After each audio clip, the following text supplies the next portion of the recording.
بسم اللہ الرحمن الرحیم۔ گمنام ایرو کے معزز ناظرین، السلام علیکم۔ آئیے چلتے ہیں کہانی کی طرف۔ اسمگلنگ وغیرہ دونوں لڑکیوں نے پھٹی پھٹی آنکھوں سے ایک دوسرے کی طرف دیکھ کر حیرت کی نہایت عمدہ اداکاری کی۔ ڈیئر سر، کیا آپ یہ لفظ ہمارے ڈیڈی کے لیے استعمال کر رہے ہیں؟ ثانیہ نے سوال کیا۔ نہیں، اپنے ڈیڈی کے لیے جن کے انتقال کو 13 برس گزر چکے ہیں، نفیس صاحب جل کر بولے۔ چلیں پھر تو ٹھیک ہے، ثانیہ طمانینت سے سر ہلاتے ہوئے بولی، لیکن اگر آپ یہ لفظ میرے ڈیڈی کے لیے استعمال کرتے تو ہم دونوں بہنیں بہت زیادہ برا مناتی۔ ہمارے ڈیڈی ایک بہت بڑے اور بہت معزز بزنس مین ہیں۔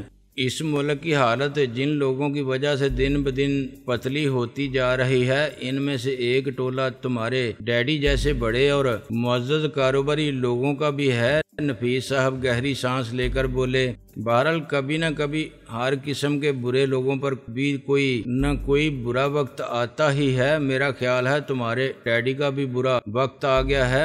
ہم انہیں کہیں نہ کہیں سے ڈھونڈ نکالیں گے۔ یہ تو دن چڑھے پتہ چلے گا کہ برا وقت کس پر آیا ہے جب وکیلوں کا ایک پینل اعلیٰ عدالت میں قانونی چارہ جوئی شروع کرے گا اور کئی محکموں میں چند بڑے وزیروں کے ٹیلی فون موصول ہونا شروع ہوں گے۔ تانیہ بولی۔ نفیس صاحب تکلیف کے سے عالم میں ہنسنے لگے، پھر بولے، ہمارے ہاں اکثر بڑے خبیثوں کے بچ نکلنے کا فارمولہ یہی ہے، لیکن کاش میں کسی طرح تمہیں یقین دلا سکتا کہ اس مرتبہ یہ فارمولہ نہیں چلے گا۔ دیکھا جائے گا۔ تانیہ نے بے پرواہی سے کندھے اچکائے۔ انہیں معلوم نہیں تھا کہ نفیس صاحب کون تھے، ان کا مقام کیا تھا اور اختیارات کیا تھے۔ انہوں نے جاننے کی کوشش بھی نہیں کی تھی اور غالباً فرض کر لیا تھا کہ وہ کوسٹ گارڈ، کسٹم یا CID جیسے کسی محکمے کے کوئی افسر ہوں گے، اور وہ بھی درمیانے درجے کے۔ نفیس صاحب راحیلہ سے مخاطب ہوئے، تم ان دونوں لڑکیوں پر نظر رکھو، ہو سکتا ہے انہیں بھی تفتیش میں شامل کرنا پڑے۔ میں اور افضل تلاشی لینے والوں کا ہاتھ بٹاتے ہیں، جلدی فارغ ہو سکیں۔ راحیلہ نے اس بات میں سر ہلایا اور نفیس صاحب آگے بڑھنے کا اشارہ کرتے ہوئے بولے، چلو کچھ رہنمائی کرو۔ تم نے گھر دیکھا ہوا ہوگا، میرا زیادہ وقت گھر کے بجائے گھر والوں کو دیکھنے میں صرف ہوا ہے۔ میں نے کہا، بہرحال اب گھر کو بھی دیکھ لیتے ہیں۔ ہم نے راحیلہ اور دونوں لڑکیوں کو وہیں چھوڑا اور آگے بڑھ گئے۔ ہم تلاشی لینے والوں کے ساتھ جا ملے۔ جن کمروں کو دیکھا جا چکا تھا انہیں بھی ہم نے دوبارہ دیکھ ڈالا۔ ایک ایک ٹب تک کو کھنگالا، بیڈز کے نیچے جھانکا، کمرے کی الماریوں میں ہاتھ مارے، سرونٹ کوارٹرز کو چیک کیا۔ نوکر اس دوران لائن حاضر کیا جا چکا تھا۔ اس دوران انیکسی کی بھی مکمل تلاشی ہو گئی۔ آخر کار سب لوگ منہ لٹکائے واپس آ گئے۔ تہہ خانہ بھی موجود تھا، اسے بھی اچھی طرح کھنگال لیا، لیکن قاسم بجلی کا کہیں نام و نشان نہیں تھا۔ بدبخت نکل ہی گیا۔ آخر کار نفیس صاحب کو تسلیم کرنا پڑا۔ خواہ مخواہ ہی یہاں دعویٰ بولا گیا۔ میں نے تعصب سے کہا، اگر ڈاکٹر برنارڈ کو کچھ تاخیر سے یہاں پہنچنا تھا تو اب وہ ہرگز نہیں پہنچے گا۔ معلوم نہیں اب وہ ہمارے ہاتھ آئے گا بھی یا نہیں۔ اگر قاسم بجلی ہاتھ آ گیا تو شاید ڈاکٹر برنارڈ بھی ہاتھ آ جائے گا، بلکہ شاید ریڈ ڈاٹ کے کچھ اور بچے کھچے لوگ بھی ہاتھ آ جائیں گے۔ نفیس صاحب نے گویا میری امید بندائی۔ پھر انہوں نے مجھے کہا، ہم نے اسلام آباد ہوٹل سے 3 غیر ملکیوں کو بھی پکڑا ہے۔ ان کا ریڈ ڈاٹ سے کوئی گہرا تعلق ثابت نہیں ہو رہا، وہ بس کسی طرح کے کنسلٹنٹ تھے، بھاری معاوضہ پر وقتاً فوقتاً کچھ ذمہ داریاں انجام دیا کرتے تھے، لیکن انہیں ریڈ ڈاٹ کے اصل سیٹ اپ کا، اس کے مقاصد وغیرہ کے بارے میں زیادہ علم نہیں تھا۔ میرا خیال میں یہ بھی شاید CIA یا انجہانی KGB وغیرہ کی طرح کوئی خفیہ ایجنسی تھی۔ ہم واپس ہال میں آئے تو دیکھا وہاں راحیلہ اکیلی کھڑی تھی۔ تانیہ اور ثانیہ کہیں نظر نہیں آ رہی تھی۔ نفیس صاحب ذرا گھبرا کر بولے، لڑکیاں کہاں ہیں؟ میں نے انہیں اس کمرے میں لٹا دیا ہے، راحیلہ سامنے ایک بند دروازے کی طرف اشارہ کرتے ہوئے کہا۔ میں نے اور نفیس صاحب نے جلدی سے جا کر اس کمرے میں جھانکا۔ تانیہ اور ثانیہ واقعی ایک بیڈ پر پاس پاس چت لیٹی تھیں اور ان کی آنکھیں بند تھیں۔ نفیس صاحب ہچکچاہٹ آمیز انداز میں ان کے قریب جاتے ہوئے ذرا حیرت سے بولے، یہ تو واقعی سو گئیں، ان کا سونے کا پروگرام تو نہیں تھا، سلانا پڑا ہے، رحیلہ بے نیازی سے بولی۔ میں نے انہیں تھوڑی سی خواب آور دوا دی ہے۔ کیا مطلب؟ نفیس صاحب نے پلٹ کر اسے گھورا، لیکن میں اس کا مطلب بخوبی سمجھ گیا تھا۔ مجھے پہلے ہی اندیشہ تھا کہ ہماری عدم موجودگی میں کوئی نہ کوئی گڑبڑ ضرور ہوگی۔ میں نے ان دونوں کی کن پٹی پر کراٹے کا ایک ہلکا پھلکا ہاتھ رسید کیا ہے، رحیلہ نے نہایت اطمینان سے بتایا، کیونکہ ان کی زبان کسی طرح رکنے میں نہیں آ رہی تھی۔ آپ کی موجودگی میں تو یہ پھر بھی کچھ معقول قسم کی گفتگو کر رہی تھیں، آپ کے جانے کے بعد تو انہوں نے بہت ہی بےہودہ قسم کی باتیں شروع کر دی تھیں۔ مثلاً میں نے معصومیت سے پوچھا۔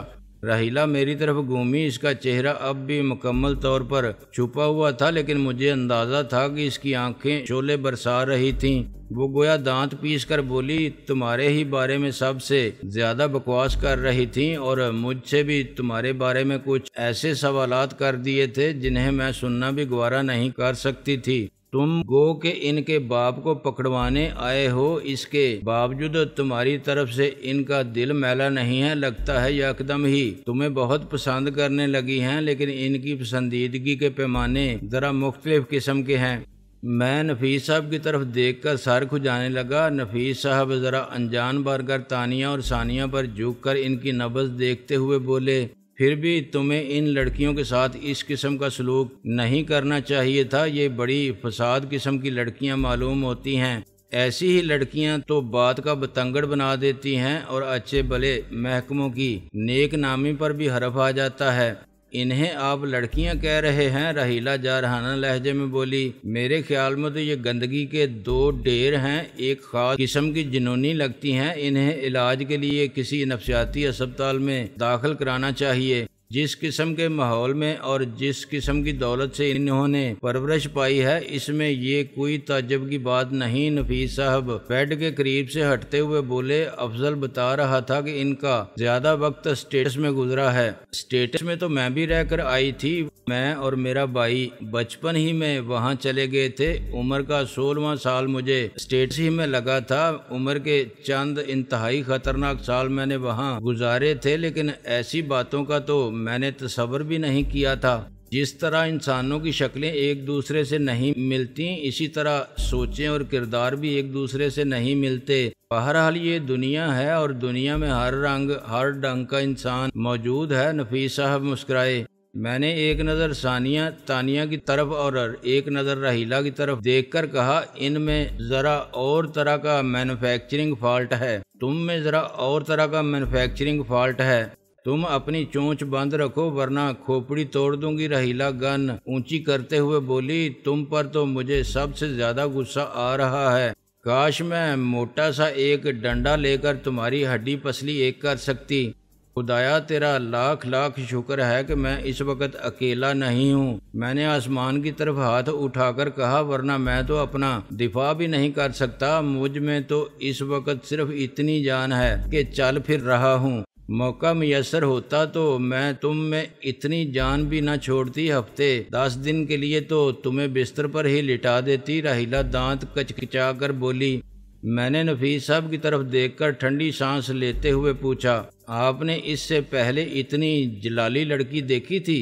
نفیس صاحب دروازے کی طرف بڑھتے ہوئے بولے، تم دونوں اپنی بکواس بند کرو اور میرے ساتھ آؤ۔ ہم نے تانیہ اور ثانیہ کو اسی کمرے میں لیٹے چھوڑ دیا، ہمیں امید تھی کہ نوکر انہیں سنبھال لیں گے، انہیں کوئی خاص گزند نہیں پہنچی تھی۔ ہم باہر آ گئے، ہمارے ساتھی لان پر جمع تھے۔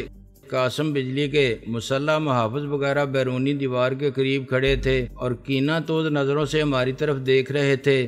نفیس صاحب آگے بڑھ کر ان سے مخاطب ہوئے، لگتا یہی ہے کہ قاسم بجلی کم از کم یہاں سے تو فرار ہو گیا ہے، لیکن کوسٹ گارڈ کے آدمی بہرحال اس مکان کی نگرانی کریں گے۔ دن میں کسی وقت میرے محکمے کے آدمی آ کر ان کی جگہ لے لیں گے۔ ہم جب تک مناسب سمجھیں گے مکان کو انڈر آبزرویشن رکھیں گے۔ تم میں سے کوئی بدماشی دکھانے کی کوشش نہ کریں، ورنہ نتائج کا ذمہ دار وہ خود ہوگا۔ نفیس صاحب نے ایک لمحے توقف کیا، کوئی کچھ نہ بولا۔ نفیس صاحب نے کوسٹ گارڈ کے آدمیوں کو ہدایت دی، پھر فون کر کے اپنے لیے گاڑی طلب کی اور ہم باہر آ گئے۔ ہم سب گاڑی کے انتظار میں کھڑے تھے تو نفیس صاحب نے مجھ سے پوچھا تمہارا کیا پروگرام ہے؟ میں اب تک جتنی بکواس کرتا رہا ہوں اور چہکنے کی کوشش کرتا رہا ہوں اس سے آپ کسی غلط فہمی میں مبتلا نہ ہوں، میں نے قدرے سنجیدگی سے کہا۔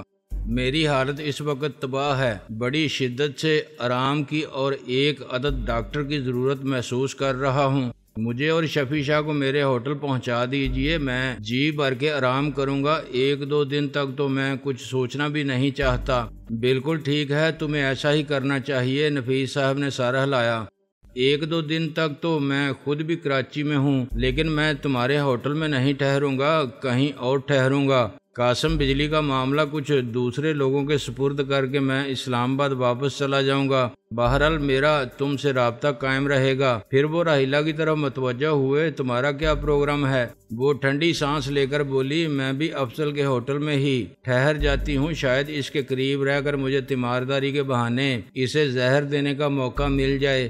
نفیس صاحب مسکرائے اور گھڑی دیکھتے ہوئے بولے، ٹھیک ہے، پھر ہم لوگ 1-2 دن بعد ہی ایک دوسرے سے بات کر کے آئندہ کا کوئی مشترکہ پروگرام طے کریں گے۔ کچھ دیر بعد ایک جیپ ہمیں لینے آ پہنچی اور ہم خشکی کے راستے کراچی پہنچے۔ راستہ زیادہ طویل تھا۔ جس وقت نفیس صاحب نے مجھے راحیلہ کو اور شفیع شاہ کو میرے ہوٹل کے سامنے اتارا، اس وقت دھوپ چڑھ چکی تھی۔ راحیلہ اور شفیع شاہ نے سہارا دے کر مجھے میرے سویٹ میں پہنچایا۔ میں اب تک گویا صرف قوت ارادی کے سہارے خود کو گھسیٹے پھر رہا تھا۔ پرتعیش کمرے میں انتہائی آرام دہ بیڈ پر لیٹتے ہی جیسے گیئر میں چلتا ہوا انجن یکدم نیوٹرل ہو گیا۔ میں نے اپنے آپ کو بالکل بے دم محسوس کیا۔ چند منٹ میں ہی ایک ڈاکٹر آن پہنچا جس نے میرا چیک اپ وغیرہ کرنے کے بعد ایک ڈرپ میں نہ جانے کون سے انجیکشن ملا کر ڈرپ مجھے لگا دی۔ شاید اس میں کسی خواب آور دوا کا انجیکشن بھی شامل تھا۔ کچھ دیر بعد ہی مجھے نیند آ گئی۔ میری آنکھ کھلی تو میں خود کو بہت بہتر اور تازہ دم محسوس کر رہا تھا۔ میرے ذہن پر غنودگی کا خمار ضرور باقی تھا، لیکن اس میں ایک مخصوص سی خوشگواری شامل تھی۔ وہ جو ایک بوجھل پن کی دھند سی چھائی ہوئی تھی وہ ہٹ گئی تھی، لیکن ڈرپ مجھے بدستور لگی ہوئی تھی۔ اس کا سٹینڈ قریب ہی کھڑا تھا۔ راحیلہ میرے بیڈ کے قریب ہی ایک صوفے پر بیٹھی کوئی رسالہ پڑھ رہی تھی۔ وہ اب نقاب پوش حسینہ والے حلیے میں نہیں تھی اور اپنے آدھے سیاہ آدھے سفید چہرے کے باوجود نہایت تازہ دم کھلی اور پرکشش نظر آ رہی تھی۔ کمرے میں ایک دل فریب مہک پھیلی ہوئی تھی، وہ شاید اسی کے وجود سے پھوٹ رہی تھی۔ کھڑکی سے پردہ ہٹا ہوا تھا اور کمرے میں نیلگوں روشنی پھیلی ہوئی تھی۔ میں چند لمحے راحیلہ کی طرف دیکھتا رہا اور آنکھیں پٹپٹاتا رہا۔ اس نے مجھے بیدار ہوتے دیکھ لیا تھا، لیکن فوری طور پر نہیں بولی اور رسالے کے ورق پلٹتی رہی۔ جب میں مسلسل اسے گھورتا رہا تو آخر اسے رسالہ بند کرنا ہی پڑا۔ اسے زور سے پٹکتے ہوئے وہ بولی، یہ الوؤں کی طرح کیا دیکھے جا رہے ہو؟ میں تمہیں نہیں ڈرپ کو دیکھ رہا ہوں، میں نے جواب دیا۔ اس وقت ڈرپ تم سے زیادہ حسین لگ رہی ہے۔ راحیلہ ترہم آمیز انداز میں گہری سانس لے کر رہ گئی۔ میں نے قدرے حیرت سے کہا، یہ ڈرپ ابھی تک ختم کیوں نہیں ہوئی؟ احمق کہیں کہ یہ 5ویں ڈرپ ہے، راحیلہ بولی۔ تمہیں ایک ہی ڈرپ لگی ہوتی تو اب تک تم بھوک سے ہی بے ہوش ہو جاتے۔ میں کتنی دیر سوتا رہا ہوں؟ پورے 24 گھنٹے، راحیلہ نے جواب دیا۔ پھر پوچھا، تمہاری حالت پہلے سے بہتر ہے یا دھکا سٹارٹ ہی ہو؟ نہیں، اب میں سیلف سٹارٹ ہو گیا ہوں، میں نے بایاں بازو ورزش کے انداز میں ہلاتے ہوئے کہا۔ دوسرے بازو پر ڈرپ لگی ہوئی تھی۔ ایک لمحے کے توقف سے میں نے پوچھا، ان 24 گھنٹوں کے دوران قاسم بجلی کے بارے میں کوئی اطلاع نہیں آئی؟ اس کے بارے میں تو اطلاع کل دوپہر ہی آ گئی تھی، راحیلہ بولی۔ اس کی تو وہی مثال ہوئی کہ بچہ بغل میں ڈنڈورا شہر میں نفیس صاحب اس کے لیے معلوم نہیں کہاں کے راستے بند کراتے پھر رہے تھے، جبکہ وہ اس دوران جزیرے پر ہی تھا۔ کیا واقعی؟ میں نے بے یقینی سے پوچھا۔ کہاں سے اور کس طرح پکڑا گیا؟ وہ جزیرے کے ایک چھپر ریستوران کے عقب میں پجیرو میں بالکل تنہا موجود تھا، ایک گارڈ بھی اس کے ساتھ تھا، راحیلہ نے بتایا۔ اس نے گرفتاری دینے میں کسی قسم کی مزاحمت نہیں کی؟ میں نے پوچھا۔ بالکل نہیں، وہ مزاحمت کرنے کی پوزیشن میں ہی نہیں تھا، کیونکہ اس کی کھوپڑی میں ایک گولی پیوست تھی اور اسے مرے ہوئے کئی گھنٹے گزر چکے تھے۔ راہیلہ نے اطمینان سے بتایا۔ میں گردن ٹیڑھی کیے راہیلہ کی طرف دیکھتا رہ گیا۔ مجھے سمجھ نہیں آ رہا تھا کہ قاسم بجلی مر چکا تھا۔ وہ ایک طاقتور آدمی تھا۔ طاقتور سے میری مراد جسمانی طور پر طاقتور ہونا نہیں ہے، وہ ایک طرح سے اپنے جزیرے کا بے تاج بادشاہ تھا۔ وہاں کے رہنے والے ابھی تک نیم قبائلی طرز زندگی کے عادی تھے اور قاسم بجلی گویا ان کا غیر رسمی سا سردار تھا۔ اس حیثیت سے قطع نظر بھی اس کے پاس کئی طرح کی طاقت تھی۔ دولت کی طاقت تھی، اثر و رسوخ کی طاقت تھی، ریڈ ڈاٹ جیسی تنظیم کا تعاون اسے حاصل تھا۔ ان کے علاوہ بھی نہ جانے کیسے کیسے لوگوں کے ساتھ اس کے رابطے رہے ہوں گے۔ مسلح محافظوں کی ایک زنجیر اسے ہر وقت اپنے حلقے میں رکھتی تھی۔ اس کے باوجود وہ یوں خاموشی سے جزیرے پر ہی مارا گیا تھا کہ ہمیں وہاں ہوتے ہوئے بھی کانوں کان خبر نہیں ہوئی تھی۔ یہ بڑا عبرت کا مقام تھا۔ پھر مجھے خیال آیا کہ اس قسم کے کئی عبرت انگیز موڑ میری زندگی میں پہلے بھی آ چکے تھے۔ یہ تو بہت برا ہوا، میں نے اپنے خیالات سے چونکتے ہوئے کہا۔ یعنی ایک برا آدمی اپنے انجام کو پہنچ گیا تو یہ تمہارے خیال میں بہت برا ہوا؟ راہیلہ چبھتے ہوئے لہجے میں بولی۔ نہیں، یہ بات نہیں ہے، میں نے ٹھنڈی سانس لے کر کہا۔ مجھے تو خود اپنے ہاتھوں سے اس برے آدمی کی گردن مروڑنے کی تمنا تھی، لیکن افسوس اس بات کا ہے کہ اکثر برے لوگ ہمیں کوئی خاص کام کی بات بتائے بغیر ہی اس دنیا سے رخصت ہو جاتے ہیں۔ کیا پوچھنا تھا تمہیں اس سے؟ راہیلہ احتجاجیہ لہجے میں بولی۔ یہی کہ چاند پر قدموں کی کاشت ہو سکتی ہے یا نہیں، نیز یہ کہ ٹمبکٹو میں آج کل ٹماٹروں کا کیا بھاؤ چل رہا ہے، میں نے کہا۔ لگے بے پر کی ہانکنے راہیلہ نے آنکھیں نکالیں۔ ظاہر ہے احمقانہ سوالات کے جواب بھی احمقانہ ہی ہو سکتے ہیں۔ بے وقوف لڑکی، کیا تمہیں اندازہ نہیں کہ قاسم بجلی کتنا اہم آدمی تھا اور اس سے کیا کچھ معلوم ہونے کی توقع رکھی جا سکتی تھی؟ میں نے ذرا جل کر کہا۔